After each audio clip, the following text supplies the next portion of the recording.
Avec le temps, ça s'est assombri. Les jours austères ont débuté, tout est devenu plus terne, plus fade, à force de se répéter. Une lame de rasoir sur le lavabo, la replacer sur la tablette, regarder à la fenêtre les feuilles du platane trembler, les derniers rayons dans l'impasse, l'horizon des toits au crépuscule. J'ai les mains froides, mon corps ne fait plus qu'imiter la vie, toujours les mêmes gestes, les mêmes grimaces. Je me suis laissé gagner par l'engourdissement de la vie de province, cette existence rétrécie où l'on s'ennuie à crever depuis des siècles et des siècles. Le monde m'est devenu froid, sec, raisonnable, des souffles ténus venant de je ne sais où. Depuis toute petite, j'ai ce genre d'hallucination auditive lorsque le silence est total.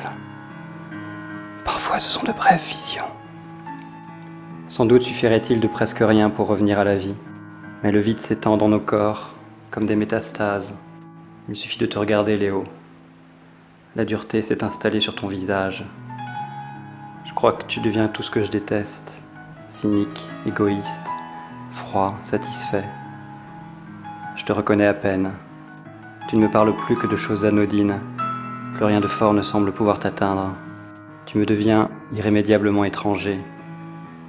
Peut-être te dis-tu la même chose quand tu me vois rentrer du boulot, exténué, sur les étagères du couloir. Nos anciens livres de chevet. On n'écorne plus les pages des livres aimés pour relire les passages qui, croyait-on, allaient nous changer. Ces voix qui nous étaient si proches se sont tues. On sait tous qu'on est en train de perdre, mais on ne sait pas comment sortir de la trajectoire que prend notre vie. À l'abri des courants d'air, nos corps craintifs n'osent plus sortir du monde connu. Nos désirs sont devenus prévisibles. Le calcul a éteint la fièvre. C'est à peine si on ose encore rêver d'une autre vie. Allons plonger dans le noir. Léo a fermé les volets en prévision de l'orage qu'ils annoncent pour la nuit. Quand j'entre, le fantôme d'une enfant traverse la pièce à vive allure. C'est mon ange. Elle ne m'effraie plus. Aucun obstacle ne l'arrête et déjà elle disparaît dans le mur du fond. J'aime me laisser surprendre par ces apparitions fugitives. Elles me sortent de la solitude. Sans allumer la lumière, je m'assois sur le canapé. Mes yeux s'habituent à l'obscurité.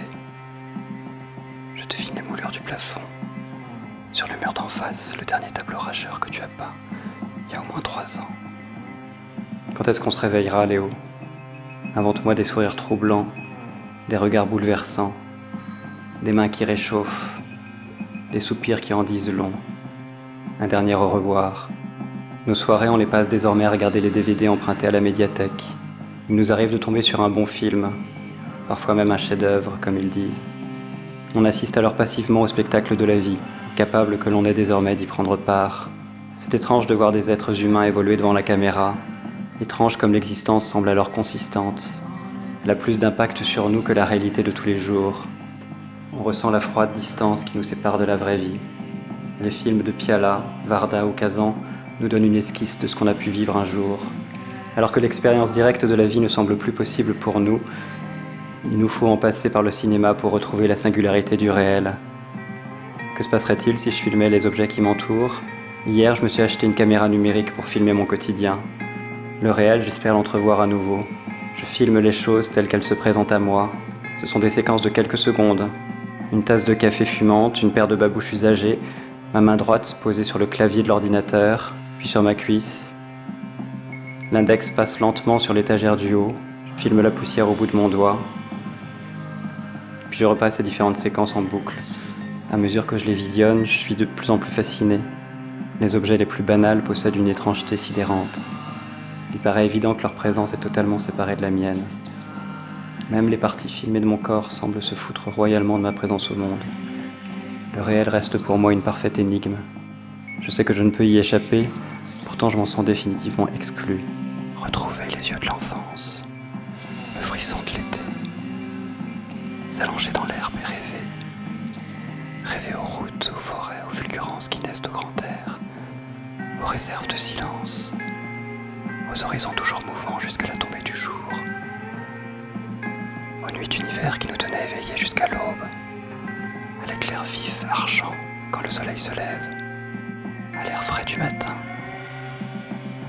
Ressentir à nouveau la belle usure du voyage, la belle usure du temps sur la route. On prendra bien le temps de vivre dans 5 ans, dans 10 ans. On dit aux prochaines vacances on fera ci. L'année prochaine on partira là, comme si on avait tout le temps du monde devant soi. À quel jeu on joue, Léo? On ne ressent plus rien d'extraordinaire l'un pour l'autre. Disons qu'on se maintient en vie. On se ménage pour durer. À force d'être dans le confort, à force de ne rien ressentir, on est en train de mourir. Nos rêves, nos anciens délires, on les a empaillés. Comme chaque soir, tu vérifieras que la porte d'entrée est fermée à clé, puis tu entreras dans la chambre. Le miroir reflète le visage d'une femme d'une 50aine d'années, défigurée par l'angoisse. Le regard de la femme me fixe terriblement. La solitude, la vieillesse. Je touche mon nez, mon menton, mes lèvres. Je pince ma joue. L'angoisse dans la glace apparaît plus réelle que sur mon visage. Tu feras le tour du lit en évitant les trous béants dans le plancher. La gueule de la mort toute prête à nous engloutir. La fuite qui pulse dans les veines. Tu viendras t'asseoir au bord du lit, ce lit qui n'a pas changé de place depuis 15 ans au moins. Les murs crient dans le noir. Machinalement, tu te déshabilleras. Tu jetteras un rapide coup d'œil dans ma direction. La tendresse absente. La délicatesse oubliée. Ce sang qui ne coule plus. Pour effacer la journée, on baisera sans desserrer les dents.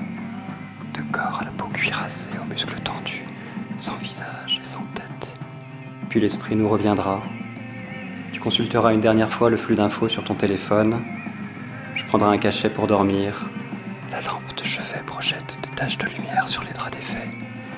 Continuer, avancer à découvert, aller vers d'autres marges et s'y perdre, ou bien revenir aux sources, marcher au bord des falaises de l'enfance, tituber dans le vent.